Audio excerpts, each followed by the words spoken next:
This is a 2024 Toyota Grand Highlander, and this one in particular is powered by the Hybrid Max, the most powerful of 3 powertrains, and this is a limited, the second highest trim available. There is also a Platinum. And I am not on my usual drive route doing my usual thing, and I am not alone. Sitting next to me is Paul Waddy. He is an analyst with Auto Pacific. Hey, Paul. Hey, Robin. How's it going? Good. Paul got a chance to drive this car already, so he and I will share our thoughts on this thing for these first quick initial driving impressions. But as I mentioned, this is the most powerful of 3 hybrid trims offered, so seems appropriate to start with an acceleration test. Coming to a complete stop. Try a little brake torque, see what that does. Gets the engine started. And off the brake. Oh, we got a tiny touch of tire spin. Yeah, pretty good hustle. Yeah, there we go. Yeah, that's respectable. We have 362 horsepower, 400 pound-feet of torque with this Hybrid Max powertrain. It is a combination of a turbocharged 2.4 liter 4-cylinder with the hybrid system, and because this is Hybrid Max, we also have a 6-speed automatic transmission to go with it, not a CVT. This is very similar to the Hybrid Max powertrain in the Toyota Crown, which I got to try last fall. It is a nice and potent powertrain, and even though it's pretty darn quick, it is still pretty darn efficient as well. It's not as efficient as the hybrid, strictly hybrid powertrain that Toyota also offers on the Grand Highlander, but it is certainly more efficient than you'd expect 400 pound-feet of torque to be. And moreover, from just the acceleration, it's pretty smooth running engine. I mean, what was your experience with it? I think it's great, and I think the way that they position the Hybrid Max is more of a performance than the fuel sipping MO is a good way to position it, to have, you know, a more performance-based option at the top, but you can also get the hybrid that you know, caters to a little more the fuel efficiency side if you want that as well. Well, it has 2 benefits actually, right? Because they can put in the automatic transmission, which is a lot better for linear feel, more direct feel with acceleration. Right. You can put a nicer tire on it because you don't have to worry about low rolling resistance. That's an actually pretty important component of fuel efficiency. Make it a performance car instead of an efficient car, and then you can improve the feel of the drive pretty significantly. Absolutely, I agree. But as I said, there are 2 other powertrains offered in the new Grand Highlander.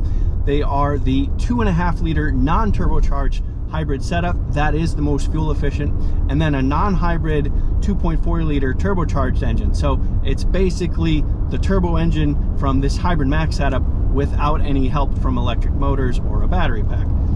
All right, everybody, I got a quick chance to use that hybrid to do a quick acceleration test, so let's do that now. Coming to a complete stop. Foot on the brake. Off the brake. Okay. All right. Come on. You can do it. I mean, okay, it's certainly not as quick as a Hybrid Max. That's what Toyota intended. Horsepower numbers would show that this has significantly less horsepower and torque than the Hybrid Max, but it does also get significantly much better fuel economy. Agree, Paul? Yes. It's leaves some to be desired off the line, but it's fuel efficiency king in the lineup, so you know, it's one or the other. You want performance or do you want fuel efficiency? Exactly right. So those are your options there, and the price points follow suit. Speaking of, I'll go ahead and put the prices up on the screen right now for you to check out. Pretty wide variety. I mean, you go from the low 40s up to just under $60,000. So you can option this thing pretty accordingly. When you get to the top trim, you get heated and ventilated seats, you get a heated steering wheel, you get head-up display, and you get a lot of other future comforts like that.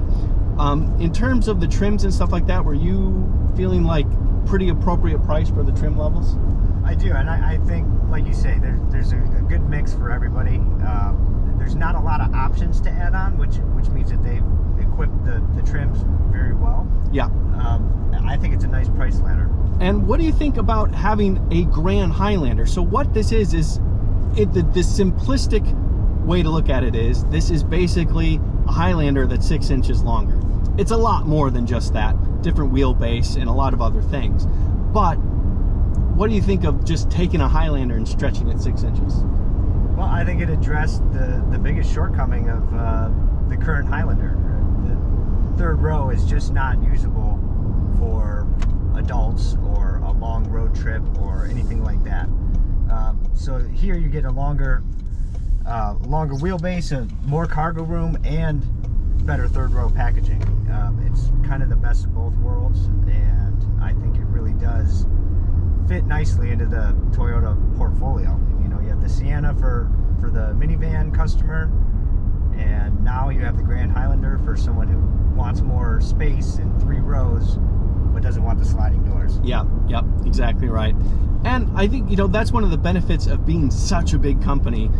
Toyota has the bandwidth that they can slot something into this pretty small white space. It's like, oh, there's a little sliver of space for a different car. So now, instead of having something that is a few inches smaller than the Honda Pilot, now they have something that's a couple inches longer than the Honda Pilot. And cargo space and passenger room all go up accordingly. If you like the way Toyota handles its powertrains, if you like the way Toyota tunes suspension for ride and handling, now you have something that is a bigger option. And in fact, this is smaller than the Toyota Sequoia, but offers a healthy amount more cargo room than the Toyota Sequoia. You know, that's body on frame, more towing friendly, more trucky, more off-road friendly. This is much more of hauling people and things around on paved roads. You agree, Paul? I do. Yeah, and you know, back to the addressing the shortcoming of the Highlander, when you look at the market and some of the products that are really shining right now, Kia Telluride, Hyundai Palisade, they really have nailed that third row space. Yeah. And this is Toyota's comeback to that. And I really think that this third row is very spacious. It's comfortable. You have reclining seats. It stacks up really well against the competition. There you go. Yeah. So now that I have a quick moment, I am going to pull over and show you around and inside this car in a bit more detail. I think it'll actually be a different car, but I'm going to do that right now. Okay, just as I predicted, this is a different Grand Highlander, but it is a Grand Highlander. This one in particular is an XLE, and it is the hybrid, not the Hybrid Max. But as you can see, it is definitely the same basic car. Looking at it from the front, it definitely has very similar cues to the standard Highlander up here. The grille, the lower grille down here, is definitely bigger and a little bit broader and more bold. But this element right here and the headlights are awfully similar. And the hood, it's a little bit longer, but it is the same basic shape. I also think they have a couple of neat little elements here. I think this looks cool right here and down low, and I do believe that is functional to provide a small air curtain here to help block some of the wind and turn this into a high pressure zone. But generally, this is a nice, pleasant, unoffensive shape, similar to the standard Highlander. Looking at the car in profile, you definitely get the standard 2-box shape here. Pretty nice flat roof there. It doesn't slope down too aggressively or anything like that. It's clearly longer than a standard Highlander. That's really obvious. This is over 200 inches long. I'll go ahead and put the dimensions up on the screen so you can check those out and let you know that I have a lot more information in the description. But I do like that we have the black window trim right here. Nice little chrome holder for the roof rails right here. But more than anything, just like the front of the car, I would say that this is blending in, inoffensive, just nice standard 2-box SUV shape. You were looking at 18-inch wheels. That is the standard wheel on the Grand Highlander. You can get 20-inch wheels if you get different trims, but those are the two choices. And as you can see, we have a nice low rolling resistant Michelin Primacy all-season tire. And of course, it is the same tire in front as it is in back. Looking at the rear of the car, it actually looks more Toyota Venza to me than Toyota Highlander. Just little elements there. It's obviously bigger and more squared off, but I like this kind of like tail that the headlights have here, longer up top, shorter down below, and then the clear lens in between. You have this nice little trim element that goes across the width of the vehicle. It's pretty subtle with this dark blue paint. As you can see, this is the standard hybrid powertrain, all-wheel drive, and this is one of the lower XLE trims. But yeah, we've got this nice roof spoiler for all that needed downforce, and just like the rest of the car, a generally unobtrusive shape that just blends in nicely. Oh, and by the way, my pet peeve is not an issue here. We do have dual exhaust tips here and here, but none of those fake exhaust tips or anything like that, just as it should be. All right, let's take a look at cargo space. That is a big selling point of the new Grand Highlander, is more cargo space, and Paul Audi is still with me. Paul, this has more than 20 cubic feet of cargo space compared to what, something like 15 or 16 for the standard Highlander. Is there anything about this that stands out to you right away? This is substantially larger. I feel like I could fit my hockey bag in here. We also have the tilt here, so you can get a little more space if you need it, if you got nobody in the third row. That's right, yeah. And I think the floor is a healthy amount longer than before. Yes. Yeah. And the seats do easily fold down, so instead of over 20, you would have over 50 cubic feet of storage space. But now we have this nice, wide, expansive floor, pretty good width here, and we do have tow hooks to use on either side with the third row folded. Paul, this looks like a substantial amount of space, don't you think? Yeah, looking at other benchmarks in this area, Dodge Durango, which I think is an underrated vehicle, the Kia Telluride, this is very on par with what they offer. Yeah, and I've driven both the Kia Telluride and the Hyundai Palisade, and those are very similar to each other, of course. And yeah, this I think beats them even. Yeah. But this is still behind the new 4th generation 2023 Honda Pilot. That offers mega amounts of space. But we're not done. Of course, the second row does fold as well. It is a two-step process. You see the numbers here, 1, 2. So 1 to tilt the seat, then 2 to fold it down completely. And now we have over 97 cubic feet of storage. I'll put the exact number up for you to see. But yeah, I mean, that's a healthy amount of space. It's a nice flat floor. You still have room for 2. Again, not as good as the Pilot. I think that's largely due to depth here, but you know, a healthy amount of space. I would think that'd be plenty for the vast majority of people. Yeah, and you also see a slight incline all the way up. Yeah, exactly right, yeah. And so some vehicles do have more of a flat floor than this, but I don't think this is over the top in the wrong direction. I still think you have plenty of room to package anything you need to carry in a vehicle like this. I think it's a great execution. Yeah, I agree. All right, Paul, you want to sit in the seats, see how comfortable they are? Let's try it out. All right, because Toyota made such a big deal about an improved third row, I am going to sit back in the third row, and so is Paul. We've got this nice step right here and a lot of space, plenty of legroom, as you can see. I am 5'11" or 181 centimeters tall, and I have plenty of knee room. The seat bottom is still kind of on the low side. I have okay thigh support. Now, these seats are pretty upright, Paul, but we can adjust them and lean back some more if we want. Oh my gosh, yeah.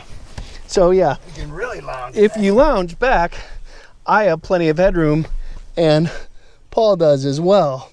So, I don't know. I mean, in terms of comfort, what do you think? This is definitely livable for, you know, I'm 5'8", so I'm on the smaller side.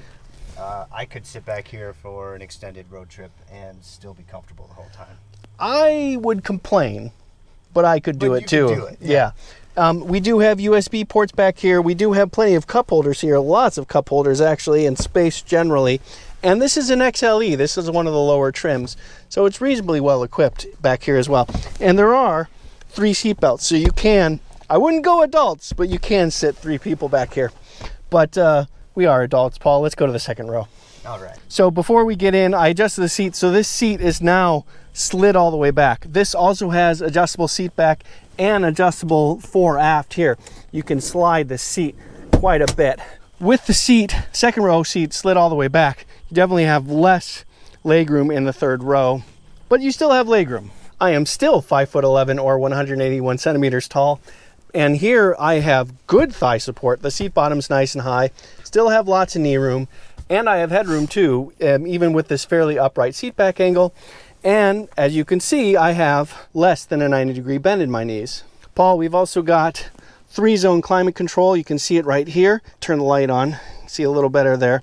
We do have a 12-volt port right there. We do have USB ports on either side.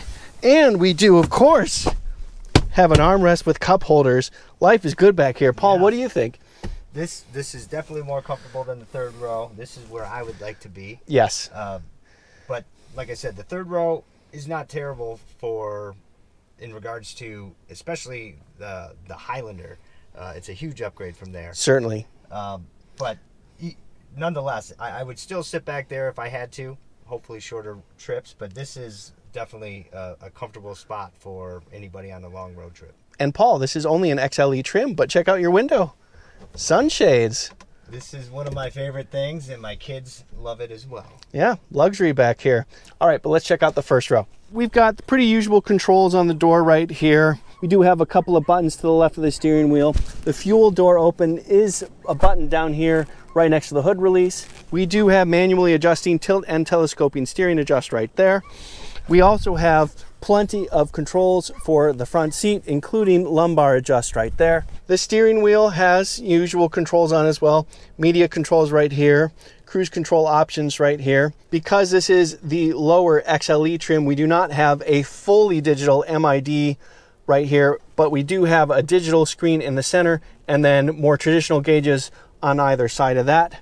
But we do still have the 12.3-inch audio multimedia interface right there. We do have heated seats as standard, and these are the first and second of the 3 zones of climate control. Beneath that, this is the power button right now, but the car is already on. More USB Type-C ports, and this does include as standard a Qi wireless charger right there. That's just ahead of a couple of more cup holders, and yet even more controls right here, including, of course, gotta have drive modes. We do also have the center opening lower center console storage right here. Looking up, we do have the usual controls right here, and we do have an electric privacy panel. It's lovely. Okay, drive modes. As you can see right here, we have Eco, Normal, Sport, and Trail. Now this is certainly not meant to be an off-road vehicle, but it's a big SUV. You want to do some light trail work or something like that. Maybe you're going to a slightly more remote place to do some car camping. I think that would be a place where this car is comfortable. But we've talked about the Grand Highlander enough. Even though this isn't the Hybrid Max that I'm driving, I do want to get back to that drive. So I'm not getting a chance to drive this car on the interstate. This is a very brief amount of time we have in the car today, but we're on some country roads going close to interstate speeds, and personally, I find it plenty comfortable. It's isolating the cabin pretty darn well, very little road noise, just minor wind noise, and it's low frequency stuff. So generally, this is a very comfortable car. We have a 12.3 center console touchscreen to use. That's easy to read. We have another in the limited trim and higher, 12.3-inch MID or multi-information display, and that's also easy to read and use. The seats are comfortable and provide plenty of adjustability and support. Yeah, I think this is a perfectly comfortable car. Paul, what do you think? I agree. It's a very comfortable ride. Very easy to drive. This would be something very easy to live with. I love the packaging. It's sitting in the passenger seat here. I'm very comfortable. Visibility is great.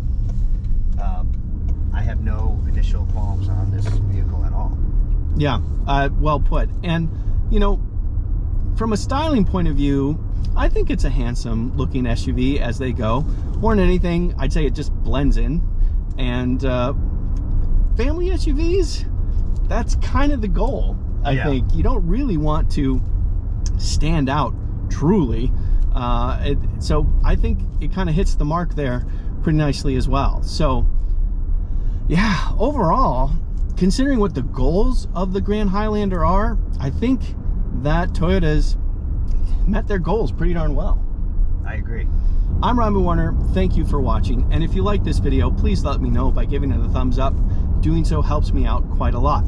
Also, I have a new website. It is called viewsonvehicles.com. There I share more reviews and also a lot of industry news and things like that. So definitely do check that out if you get a chance. And finally, I've reviewed a whole bunch of stuff by now. Something's gonna pop up on the screen next to me. Hopefully it's something you're interested in. And if you do end up watching it, I definitely hope you like it. Okay, goodbye for now.